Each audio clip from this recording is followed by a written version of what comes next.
لیکن میں آپ کو بتاؤں تبدیلی آ رہی سر، آ گئی تبدیلی. ہم کتنے عرصے سے رونا رو رہے تھے کہ فضائل اعمال کے اندر یہ کہانیاں لکھی ہوئی ہیں، میرے کلپ چڑھ چڑھ کے. آج دیکھیں طارق جمیل صاحب کا بھی کلپ آ گیا ہے. وہ سارے واقعات جو ہم کہتے تھے کتاب و سنت کے منافی ہیں، انہوں نے ایک ایک واقعے کو انہوں نے علماء کے جوڑ سے وہ خطاب کر رہے ہیں، جو اینول جوڑ ہوتا ہے آل اوور دا ورلڈ ڈرائیو میں جو علماء کا، اس سے خطاب کرتے ہوئے انہوں نے فضائل اعمال کا نام نہیں لیا. ہو سکتا ہے وہاں کوئی مجاہد ملت کھڑا ہی نہ ہو جاتا. نام لیے بغیر وہ سارے واقعات جو سامنے بیٹھے ہوئے لوگ بھی اور خود طارق جمیل صاحب بھی پڑھ پڑھ کے سنایا کرتے تھے، وہ سارے واقعات انہوں نے سنائے ہیں کہ ایک بزرگ جو ہے وہ آنکھوں میں نمک کا سرما لگاتے تھے، عشاء کے وضو سے فجر کی نماز اتنے سال تک پڑھتے تھے. یہ ایک ایک انہوں نے واقعہ گنوایا ہے. پھر اینڈ پہ ان کا یار یہ دین ہم کافروں کو پیش کر سکتے ہیں؟ بعد کے زمانے میں صحابہ کے بعد سے ہی ایک انتہا پسندی امت میں آئی. ساری ساری رات جاگنا. فلاں بزرگ تھے وہ رسے سے اپنے بالوں کو باندھ لیتے تھے کہ نماز پڑھتے پڑھتے جب نیند آئے اور جھٹکا لگے تو رسے سے بندھے ہوئے بالوں سے اس جھٹکے سے تکلیف ہو اور ان کی آنکھ کھل جائے اور پھر نفلوں میں شروع ہو جائے. ایک فلاں بزرگ تھے وہ اپنے آنکھوں میں نمک کا سرما لگاتے تھے تاکہ آنکھیں جل جائیں اور اس میں وہ جلن پیدا ہو جائے اور نیند اڑ جائے. یہ ایسے واقعات بھرے پڑے ہیں. فلاں بزرگ تھے انہوں نے 30 سال عشاء کے وضو سے فجر کی نماز ادا کی. یہ اپنی جگہ پہ بزرگی ہے، لیکن یہ بھائیو یہ دین ہم پیش نہیں کر سکتے. فلاں بزرگ تھے وہ 30 سال سے ستو کھا رہے تھے کہ روٹی کھانے اور ستو کھانے میں 70 دفعہ سبحان اللہ کا فرق پڑ جاتا ہے. تو روٹی کھائیں تو 70 دفعہ سبحان اللہ کم کہہ سکتے ہیں، اور ستو کھائیں تو 70 دفعہ سبحان اللہ زیادہ کہہ سکتے ہیں. تو لہٰذا ان کا مجھے تو 30 سال ہو گئے، میں تو ستو کھا رہا ہوں، میں تو روٹی نہیں کھا رہا. یہ دین نہیں ہے. یعنی یہ وہ دین نہیں جو ہم انسانیت کو پیش کر سکیں. یہ تو لوگوں کو دوڑانے والی بات ہے. ویسے میں آپ کو بتاؤں کہ یہ بھی اب پرانی بات ہو گئی ہے. اب آپ وہ دین کافروں کو کیا مسلمانوں کو بھی نہیں ہماری ویڈیوز کے بعد پیش کر سکتے. لوگ مسلمان نیچے کمنٹس کر دیتے ہیں. بریلوی تو بندی اہل حدیث شیعہ نہیں کرتے ہیں، مسلمان کمنٹس کر دیتے ہیں نیچے. وہ بھی مسلمان ہیں لیکن وہ والے مسلمان جن کو سمجھ آ گیا ہے کہ یہ فرقہ وارانہ تعصب ہے، وہ آپ کافروں نہیں سر، نہ فضائل اعمال کافروں کو نہیں، آپ مسلمانوں کو بھی نہیں آپ پیش کر سکتے. وہ بھی انجینئرنگ کر دیں گے آپ کی پکڑ کے کہ یہ سر آپ کیا کر رہے ہیں، یہ تو دین اس قابل نہیں کہ آپ پیش کریں. تو سر تبدیلی آ رہی ہے، آپ کوشش جاری رکھیں، انشاءاللہ تعالی چینج آئے گی. اور ایک آدمی ایک بزرگ سے ملنے گیا تو وہ نوافل پڑھ رہے تھے. وہ ظہر سے عصر تک نفل پڑھتے رہے، وہ ان کے انتظار میں بیٹھا رہا. پھر عصر سے مغرب تک وہ مراقبہ کرتے رہے، وہ انتظار میں بیٹھا رہا. پھر مغرب سے عشاء تک وہ نفل پڑھتے رہے، وہ بیچارہ انتظار کرتا رہا. پھر عشاء کے بعد پھر نفل شروع کیے تو تہجد تک نفل پڑھتے گئے اور وہ بیچارہ پیچھے بیٹھا ہوا. تو تہجد کے آخر میں ان کی مصلی پہ بیٹھے بیٹھے ایسے اونگ آ گئی تو یوں جھٹکا لگا تو کہا یا اللہ میں اس آنکھ سے پناہ مانگتا ہوں جو سونے سے اس کا دل ہی نہیں بھرتا. اور پھر اس کے بعد فجر کی نماز پڑھ کے اشراق تک بیٹھے رہے. پھر اشراق پڑھے. اخیر وہ بیچارہ اٹھی کے واپس آ گیا. کیا لگتا ہے نام تھا ویلی کوئی نہیں. تو وہ اس نے کسی سے پوچھا کہ یہ بزرگ کب سے یہ کر رہے ہیں؟ کہ پچھلے 30 سال سے کر رہے ہیں. یہ رہبانیت کی شکل ہے. یہ وہ دین نہیں جو ہم لوگوں کو پیش کریں گے تو وہ کہیں گے واہ واہ واہ واہ کیا دین ہے بھائی، قبول کرو. یہ دین اس قابل ہے. انہوں نے کہا یہ دین میں غلو ہے. دین وہ ہے جو اللہ نے نبی علیہ السلام کو دیا تھا. اور اس کے اگینسٹ انہوں نے وہی حدیث بیان کی جو میں اکثر بیان کرتا ہوں کہ 3 اصحاب نبی علیہ السلام کے پاس آئے. انہوں نے نبی علیہ السلام کی بیویوں سے آپ کی غیر موجودگی میں پردے میں پوچھا کہ نبی علیہ السلام کی عبادت کا کیا حال ہے. تو جب انہوں نے بتایا تو ان کو لگا نبی علیہ السلام تو بہت کم ہی عبادت کرتے ہیں. تو ایک نے کہا میں روزانہ پوری رات جاگ کے نماز پڑھوں گا، دوسرے نے کہا میں روزانہ روزہ رکھوں گا، تیسرے نے کہا میں نکاح نہیں کروں گا. شادی کروں گا تو پھر مصیبت میں پڑ جاؤں گا، میں اللہ اللہ ہی کروں گا. یہ کہہ کے وہاں سے چلے گئے. یہ حدیث ساری سنائی طارق میر صاحب نے.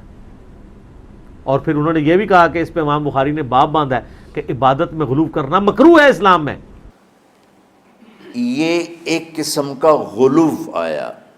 میں ایک حدیث سناتا ہوں، بخاری شریف میں بھی ہے، مجھے اب ہر شے بھول گئی، لیکن وہ ہے نہی الغلو. اس طرح کر کے آپ لوگ زیادہ جانتے ہوں گے جو پڑھ رہے ہیں کہ غلو سے نہیں. حدیث آپ کو سب کو یاد ہوگی کہ 3 صحابہ آئے اللہ کے نبی کے گھر اور پوچھا کہ اللہ کے نبی رات کیسے گزارتے ہیں. تو گھر والوں نے کہا سوتے بھی ہیں، جاگتے بھی ہیں، کھاتے بھی ہیں. تو وہ تینوں آپس میں کہنے لگے وہ تو نبی ہیں، سوئیں بھی تو کوئی بات نہیں، اور شادی ہے کوئی بات نہیں، ہم تو نبی نہیں، ہمیں تو کچھ کرنا چاہیے. ایک نے کہا کہ میں ساری زندگی روزہ نہیں چھوڑوں گا. ایک نے کہا کہ میں ساری زندگی سوؤں گا نہیں. ایک نے کہا میں ساری زندگی شادی نہیں کروں گا. تو دیکھنے میں تو واہ واہ کیا بڑی بزرگی ہے بھائی، بڑے بزرگ ہیں. ہمارے نبی کو پتہ چلا آپ نے تینوں کو بلا لیا. کہا تم مجھ سے زیادہ اللہ سے ڈرنے والے ہو. میں تم سے انا اتقاکم یا اخشاکم، الفاظ آپ لوگ کو زیادہ یاد ہوں گے لیکن مفہوم میں صحیح پیش کر رہا ہوں. آپ نے کہا میں تم سے زیادہ اللہ کو جانتا ہوں، تم سے زیادہ اللہ سے ڈرتا ہوں. میں سوتا بھی ہوں، میں کھاتا بھی ہوں، میں روزے بھی رکھتا ہوں، میں چھوڑ بھی دیتا ہوں. میری بیویاں بھی ہیں، میں اپنی بیویوں کے پاس بھی جاتا ہوں. تم دین میں غلو سے بچو. پہلے امتوں کو ہلاک کر دیا دین میں غلو. دنیا میں غلو یعنی انتہا پسندی، ایکسٹریمسٹ ہونا. دنیا ہو یا دین ہو، دونوں میں اعتدال بچو، اللہ تعالیٰ کو پسند ہے. تو سر یہ جو مکروہ ہے نا، یہ سارے کا سارا مکروہ فضائل اعمال اور فضائل صدقات میں لکھا ہوا ہے. فضائل اعمال اور فضائل صدقات کو ان واقعات سے پاک کریں، اور جب تک یہ پاک نہیں ہوتی ہے تو تبلیغی جماعت کے مخلص لوگوں سے کو پاک کر دیں کہ ان کے ہاتھ میں یہ کتاب نہ آئے بلکہ یہ پاک کتاب ان کو تھمائے. اس کو ترجمے سے پڑھا جائے.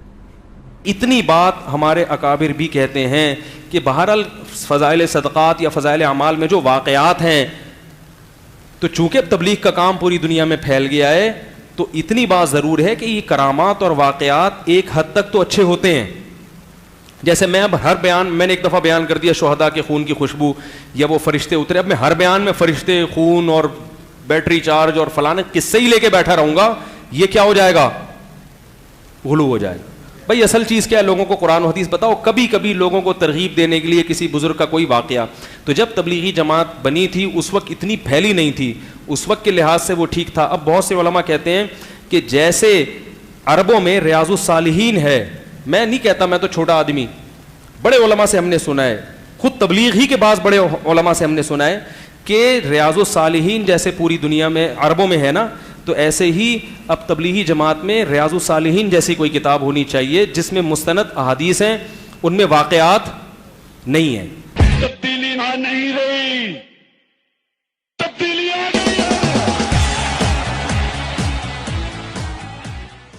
تو اب ایک ایسی کتاب ہونی چاہیے جو سب لوگوں کے لیے قابل قبول ہو. اس سے تبلیغ کا کام اور زیادہ پھیل جائے گا. تو یہ ایک رائے ہے، تبلیغ بزرگ اس کو مانے ٹھیک ہے، نہیں مانے تو ان کی مرضی، وہ زیادہ بہتر اس کام کو. اتنی رائے تو دی جا سکتی ہے جو ہم بھی دیتے ہیں کہ بھئی یہ فضائل اعمال کے بجائے کیا ہونی چاہیے؟ ریاض الصالحین. اس میں بخاری مسلم کی صحیح احادیث ہیں تو اس پہ کوئی انگلی بھی نہیں اٹھا سکتا، اور اس میں بالکل مستند روایتیں ہیں، اس میں بہت سارے دن اور رات کے اعمال ہیں، تو وہ زیادہ ہے. فضائل اعمال میں ضعیف احادیث بھی ہیں، تو حضرت شیخ الحدیث کی رائے یہ تھی کہ فضائل اعمال میں فضائل میں ضعیف حدیثیں بھی چلتی ہیں. تو بعض علماء سے ہم نے سنا ہے کہ بھئی اگر ان میں بھی صحیح حدیثیں ہی آ جائیں ساری تو اور زیادہ اچھا ہو جائے گا نا، کیونکہ جب کام پھیلتا ہے تو پھر اس کا معیار اسی حساب. تو یہ بعض بڑے تبلیغی کے بعض بزرگوں کی ایک رائے ہے، دوسرے علماء کی بھی، اس کو رائے کے طور پر بیان کرنے میں کوئی حرج نہیں ہے. کوئی بھی کسی بزرگ کے بارے میں پھینک دو وہ ایسے تھے، انہوں نے یوں کیا، انہوں نے یوں الٹے ہو گئے، انہوں نے وہ کھایا، تو یہ پھر زیادہ ہو جائے گی.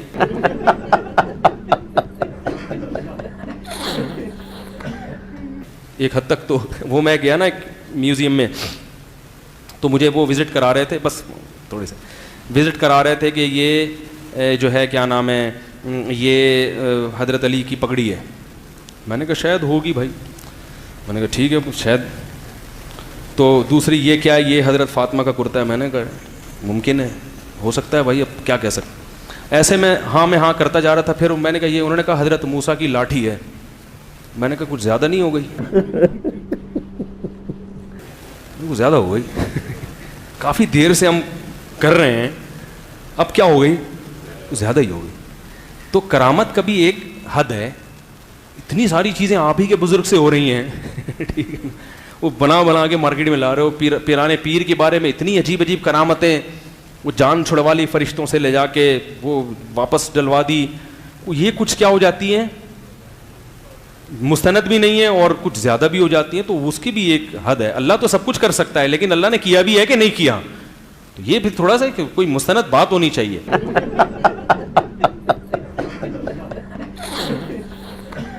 اسی ویڈیو کے نیچے ایک تبلیغی بھائی نے کمنٹس کیا ہوا تھا کہ آپ سمجھے نہیں طارق جمیل صاحب کیا کہنا چاہتے ہیں. کیا کہنا چاہتے ہیں وہ؟ ہاں, وہ یہ کہنا چاہتے ہیں کہ بزرگ ٹھیک تھے, لیکن یہ جو کام ہوئے ہیں وہ دین نہیں تھا. ہاں ٹھیک ہے, یعنی بزرگ ٹھیک تھے, بزرگوں کے کرتوت ٹھیک نہیں تھے.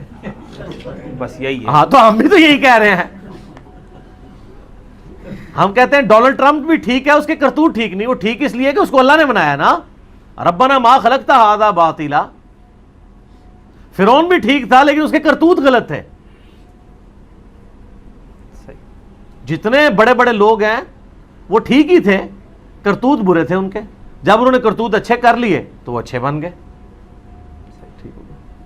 تو وہ یہ نہیں, یہ کہنا چاہتے. یہ بات تو سمجھ میں آ گئی کہ اب نزول, اب آپ نیچے یہ بھی جواب دے دیجیے گا ٹھیک کہ ہمیں بھی یہی سمجھ آیا ہے کہ بزرگ آپ کے ٹھیک تھے, ان کے کرتوت ٹھیک نہیں تھے. اور اس کا مطلب کیا ہوا کہ آپ کو لوگوں کو یہ بتانا چاہیے کہ ہمارے بزرگوں کا آپ احترام کریں, لیکن خدا کے لیے جو وہ کام کرتے رہے وہ کام آپ نے نہیں کرنے, ان کے کرتوت ٹھیک نہیں تھے. تو انشاءاللہ بزرگوں کا احترام کرنا لوگ خود ہی چھوڑ دیں گے. تو سر تبدیلی آ رہی ہے, آپ کوشش جاری رکھیں, انشاءاللہ تعالی چینج آئے گی. تبدیلی نہ نہیں رہی.